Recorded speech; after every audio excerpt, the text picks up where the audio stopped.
to zanimalo, pa so šolci šel, pa vedno, ko so bili kakšni pozivi, se reka, zakaj pa še punce ne vzamejo.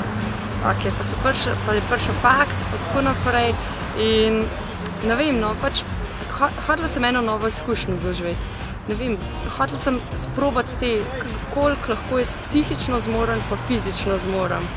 Tak izziv mi je to, no. Za prostovoljno služenje vojaškega roka sem izvedel iz predstavitev na šoli.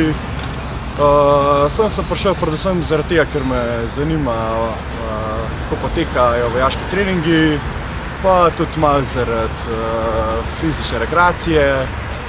Pričakujem, da bomo veliko tekli, pa da se me tudi dosti naučilo vojaško operacijo. Avtobus vas bo odpeljal v skladišče Roje, kjer boste zadolžili intendantsko vojaško opremo.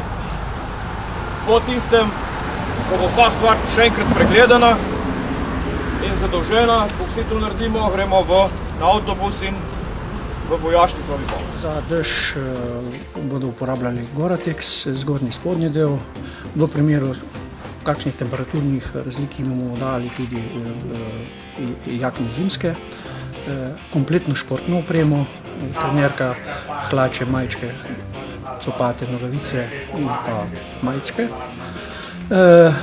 Spodnje perilo, kompletno po pravilniku, pribor za osebno higieno, za čiščenje opreme, porcija čutara, pončo, brisače za obraz in za... V torbici za osebno higieno so zobna pasta, krtačka, potem pena, klince, škarice, mislim, da je tudi za tuširanje, a ne? Šampon, pa vodica za po britju, pa ogledalce, pa glavniček.